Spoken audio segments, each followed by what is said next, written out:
Hey, it's NPR's Book of the Day. I'm Andrew Limbong. How do you write about suicide? How do you write about it truthfully and meaningfully without romanticizing it or without blaming the person who killed themselves? Today, we've got two books approaching suicide and mental health from different angles. In a bit, we'll hear about a graphic novel co-written by a young woman with her own experiences of suicidal ideation who took a more supernatural route to writing about it. But first, Us After is a memoir written by reporter Rachel Zimmerman, whose husband killed himself.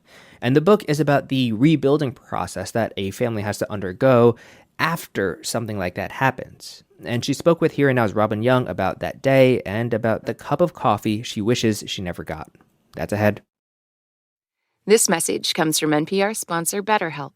When your schedule is packed with kids' activities or big work projects and you feel like you have no time for yourself, self-care non-negotiables like therapy are more important than ever. If you're thinking of starting therapy, give BetterHelp a try and get 10% off your first month at BetterHelp.com/NPR.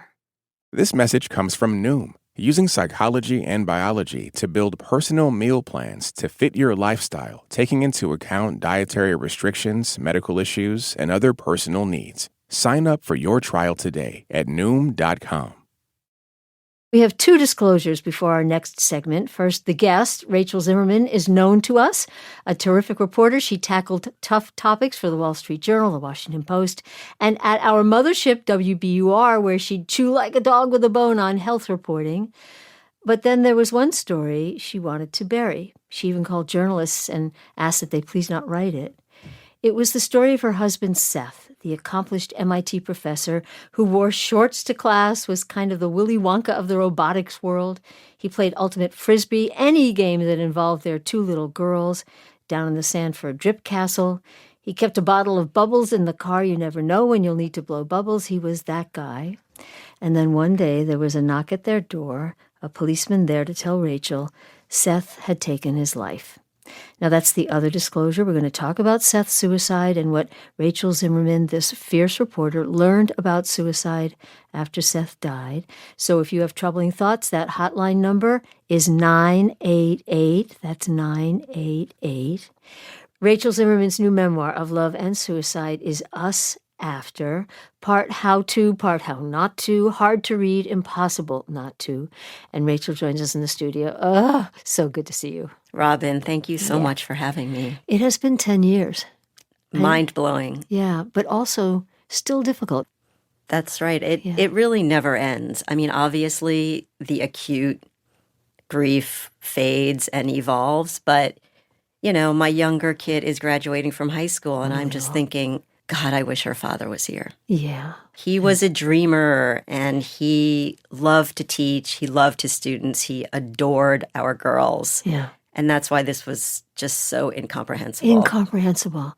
But then as you started to, confront it, there was another part, which is why you had concerns in the couple of weeks before this happened. And how would you have defined his mental health? Well, at the time, I just thought he was a brilliant MIT professor with, crazy dreams and high energy and focus, staying up all night to finish a project or to think through an idea. In retrospect, as a friend said to me, and I think this is accurate, Seth had a PhD in hiding. Mm-hmm. And I think he had demons, he had depression. He went into MIT over the 20 years he taught there, 3 times complaining of low energy. All 3 times they suggested he take an antidepressant and go into therapy. All 3 times he did not go into therapy. He got the prescription. He took it a few days, said it's not really helping, and actually I'm much better, and stopped. Yeah, there's that first lesson right there. Right. I believe he was not physically capable of asking for help. He was a fixer. He was an engineer. He was the one who people went to for help.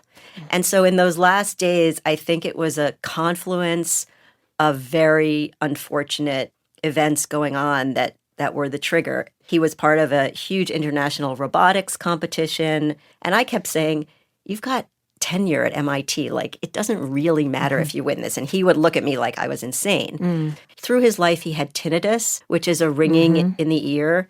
And it was moderate to mild most of his life. But in the last 2 weeks before he died, he told a doctor, I later learned reading his medical file, that he didn't really sleep more than an hour or so the last 2 weeks of his life. Here was this brilliant guy, but he did not have the tools to cope with his own darkening thoughts. Well, and you didn't have the tools. Who would, to cope with his death? I mean, the whole thing, my heart was pounding. He had driven off on the morning that he died. You knew something was wrong, just all these little things you were mentioning.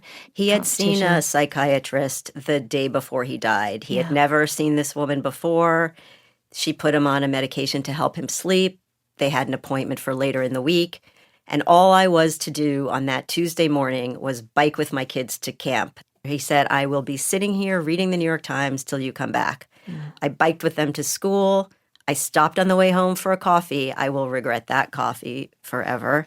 I came home and his car was gone. Yeah. And I went nuts, starting to call his brothers, call his administrative assistant, called everyone. Basically, the state trooper showed up at my door at about 11:30 to say Seth's car was left on the Tobin Bridge with a note. And I thought, my girls, how on earth can I deliver this news to them? Yeah. Well, that was the first of many big questions. You'd go to pick them up at camp. You take a picture because you know it's going to be the last picture of the before. Everything else is after. Talk about the questions that you wanted to ask of people. You'll regret that coffee forever. Right. Would it have mattered if I'd come back sooner? Right. What did I miss in his behavior? Why weren't the girls and I enough? Could I have stopped him? Could I have stopped him? Could I have stopped him? You had Kay Redfield Jamison's book, Night Falls Fast, about suicide, in her own memoir, The Unquiet Mind, about her suicidal thoughts. There was a Harvard professor who's doing a study on suicide. Matt Knock. Yep. You even met a man who'd also jumped off the Tobin Bridge, a famous bridge here in Boston, and survived. You talked to him. What are some of the things you learned? I basically learned that for people without depression, it's essentially impossible to be in the shoes of someone who is suicidal. I searched and dug, trying to get an answer like, why did he do this? I mean, we had this charmed life. Our two little girls were 8 and 11 when he died. He had a fantastic job. I had a great job. We had a great relationship. Why weren't we enough? I learned that that's the wrong question. The question is, why wasn't he enough for himself? And what could he have done if he had asked for help? I mean, I think I learned that the most important thing is if you need support and help to be able to ask, and he couldn't do that. And here's where I'm going to mention that hotline again, 988, the suicide hotline. Because do you think if more people knew that they can get help, but also the pain, before they get in that tunnel where they can't think about anything else, if they could really understand the pain other people would feel? Right. I think about my children, the genetics, like, are they at higher risk for suicide? But then there's the flip side. There's also research that shows, my children saw the impact and the aftermath of his suicide and saw the pain that he didn't, intentionally cause. They have seen that, and they've internalized that. Right. And they let me track their location because of that. The other thing that I've learned about suicide is it's not a choice. I have had so many relatives, aren't you angry at Seth for making this choice to leave you? At the end of the day, I don't think it was should I have eggs or pancakes for breakfast? It wasn't a choice like that. He had an illness. Well, and Leonard, was that his name? Leonard, that was his name, the yes. Man who made the same jump and survived. He told you that. He looked you right in the eye and said, you were wondering, did he think of me? And I said, no, we don't. Tell me. He said, I wasn't thinking at all. Yeah. I wasn't thinking at all. I was a robot. It's that tunnel vision where all you're thinking about is ending the pain. You're not thinking about your kids. You're not thinking about your wife. You're not thinking about your tenured position at MIT. No. You're thinking, I have to end this pain. And we have to repeat again, not just what we understand might have been undiagnosed mental illness, but also the tinnitus. Yes. Actually, Seth had an appointment with an eye, ear, nose guy a week after he died. But then I talked to him, the doctor, and he said, often when tinnitus becomes unbearable, that is a sign of mental illness because it's a question of focus. It's like windshield wipers. If you focused on them while you were driving, you couldn't drive the car. And so Seth became obsessed with his tinnitus. I remember going into his office and he had all these studies, like if you play a certain tone and match the tone of the ringing, you could eliminate it. And so he became pretty narrowly focused at the end. A reminder, if you have that problem, get help. There's so many new developments now for tinnitus. Right. Meanwhile, there was something coming for you that you could never have imagined. You meet another MIT professor, Munji Bawendi. You fall in love. You start new families. He, by the way, wins the Nobel in 2023. You know how happy people were for you. But I bet you also want people to know, as wonderful as he is, it doesn't mean Seth's over. Absolutely not. No, he's omnipresent. You had kept all of Seth's ridiculous clothing, shorts and crazy T-shirts. The girls wear them. Yep, they had gone to my old house, went down, there were garbage bags of his clothes, and they were like, oh my God, this is so cool. They wear them as nightgowns, they've cut them up, they've sewn them and created their own, fashion out of them. And it's beautiful.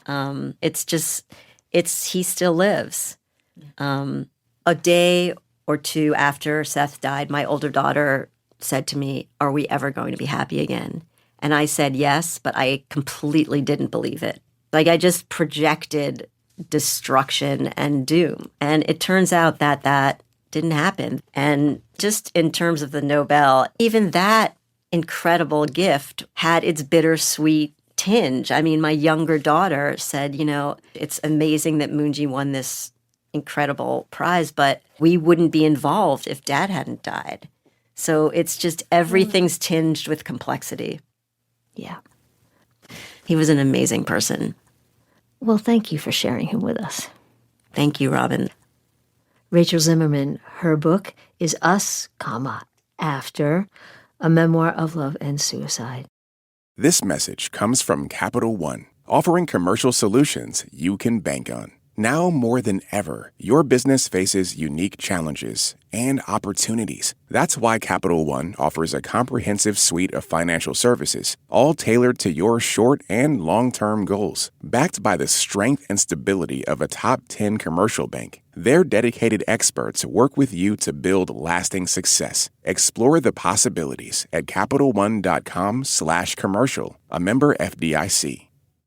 This message comes from Osea. Ready to elevate your everything shower? Meet Osea's new Undaria Algae Body Wash. This pH-balanced plant-based formula gently cleanses without stripping your skin. Featuring the all-natural citrusy fragrance of their best-selling body oil, Undaria Algae Body Wash indulges your skin and senses. Elevate your shower ritual with Osea. Get 10% off your first order with code SEAWEED at OSEAMalibu.com. The graphic novel A Haunted Girl is co-written by Ethan Sacks and his daughter, Naomi Sacks, and it's a book about mental health, hospitalization, suicide, all of these heavy topics. And they talk to Here and Now's Robin Young about not just adding fantastical elements to the story, but also why it had to be at least a little bit funny. Here's Robin. On the surface, the new graphic novel, A Haunted Girl, is the story of a teenage girl who has to fight giant supernatural monsters only she can see to save the world. But it's also a poignant depiction of mental illness and suicidal thoughts as the protagonist struggles to re-enter school after hospitalization, to maintain friendships, think about her future, and deal with the monstrous voices only she can hear, and ultimately achieve victory over those monsters, metaphor alert. And we also want to just pause to say that if you or anyone you know is having thoughts of suicide or self-harm, the number for the Suicide Crisis Helpline is 988. Someone's there to listen to you 24 hours a day. But now, A Haunted Girl. It's written by the team of Dad Ethan Sacks, a journalist turned comic book writer, and his daughter Naomi, now a 20-year-old college student. It's illustrated by Marco Lorenzana, And it is getting raves, not just from comic book enthusiasts, but also from mental health professionals, including those at the American Foundation for Suicide Prevention, who advised the authors. And Ethan and Naomi join us from NPR's New York studios.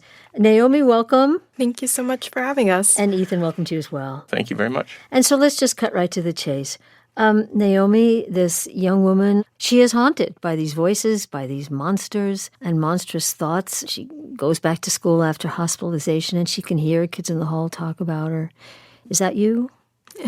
I will say, I do think I had a good experience in terms of my peers, but the elements of struggling to reintegrate into school after my hospitalization were definitely real, and those definitely drew from my experiences, struggling, always feeling like I was behind, and also feeling a bit of a sense of shame or awkwardness around the topic. Yeah. Ethan, how about you? Are you the dad banging on Naomi's, the character's bedroom door, saying, hey, I'm sorry I'm not being the greatest dad, but how about we go for a run? Or is that you? It's not a direct one-to-one translation. Some of my experiences kind of made their way in the dialogue. You sort of exercise some of your own demons, I guess, that way. Well, at the very least, did you feel as helpless as that dad felt? A big, hulking, strong dad faced with this thing that he couldn't fix. Definitely. I mean, going through this, especially in the early months, as you're learning more and more about mental health and depression and anxiety and suicidal ideation, you kind of make mistakes yourself. I personally remember there were times when I would feel a lot of anxiety about my daughter continuing to miss school and racking up the absences and worrying about, oh my God, what is going to happen for college, and really not focusing on the most important part of the puzzle, which is her feeling better and getting to a much more safe and stable and healthy space. So I think like a lot of times you don't even, unless you're paying attention to what you say, you might say the wrong things and up the stress level and make it harder instead of better. But how about the story? How did you come up with this idea of this young woman, seeing these monstrous creatures? When this happened in real life, or at least the part of the hospitalization, in the spring of 2019, my daughter was a high school freshman. And the school asked us to bring her to the hospital for observation, and that led to a hospitalization because, she expressed suicidal thoughts. And because I was a freelance writer, writing Star Wars comic books at the time for Marvel, I was working out of the hospital cafeteria. And naturally, I felt very distracted and worried about, my daughter. So I hit on this idea that I'd like to make a story that would inspire her and maybe others to kind of want to persevere and to sort of address some of these topics. Yeah.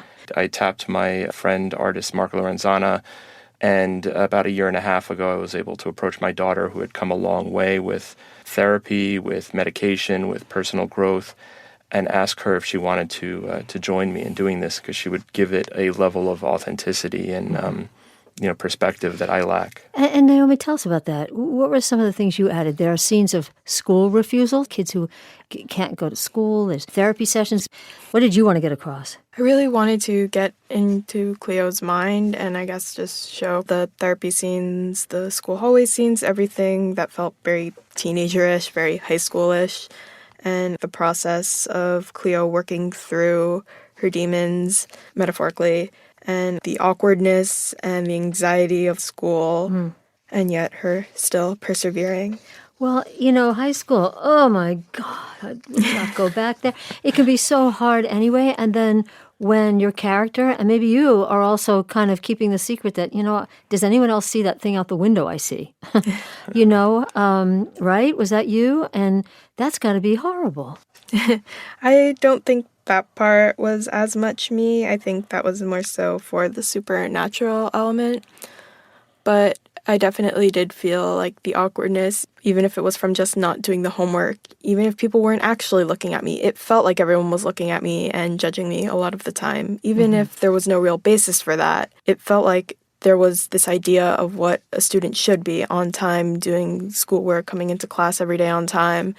And I just wasn't meeting that. And it felt like I was the only one who wasn't meeting that at the time. Right. And there wasn't a lot of understanding about that. This book will be, I think educators should be reading it to kind of understand why somebody may have school refusal. And Ethan, I know I mentioned that you guys worked with suicide experts.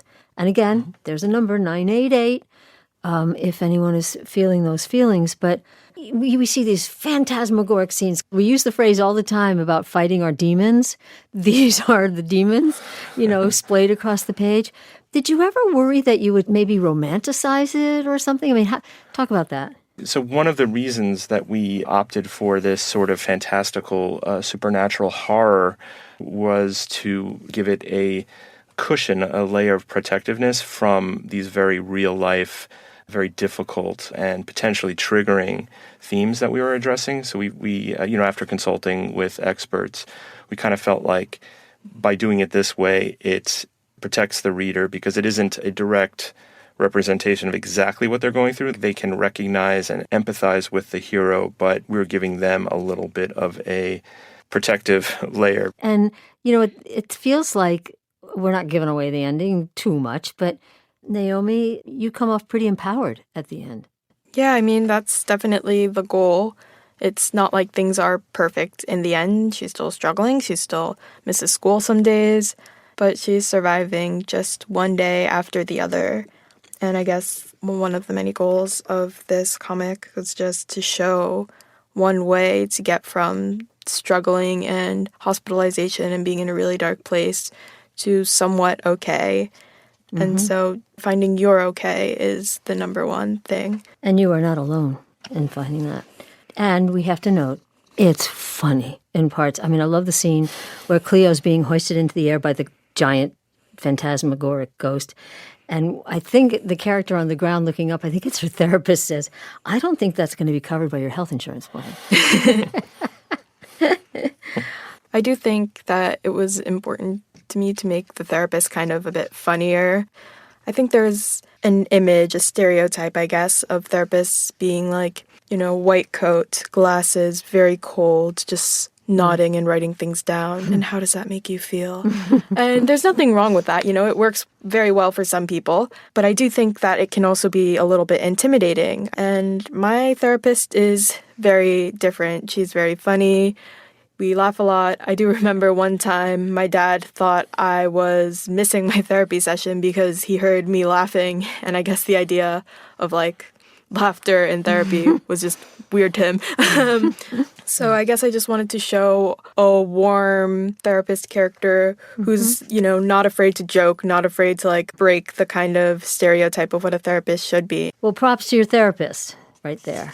And I just wanted to add that thanks to the American Foundation for Suicide Prevention and also the American Psychiatric Association Foundation, they wrote resource guides that we put in the back of the book so that any reader who is struggling and sort of looking for next steps for help, hopefully there's just simple but effective options in there. Yeah, very important.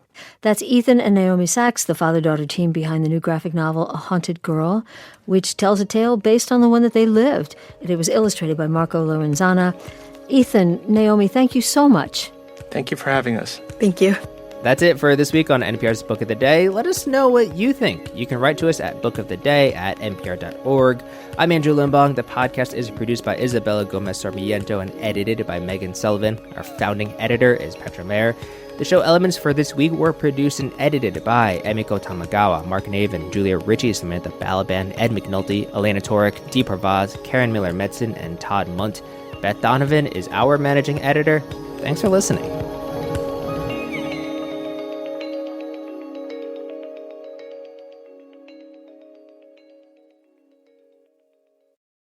This message is brought to you by Warby Parker. Their glasses start at $95, including anti-reflective, scratch-resistant prescription lenses that block 100% of UV rays. Try 5 pairs of frames at home for free. Go to warbyparker.com/covered. This message comes from NPR sponsor Shopify, the global commerce platform that helps you sell and show up exactly the way you want to. Customize your online store to your style. Sign up for a $1 per month trial period at shopify.com/NPR.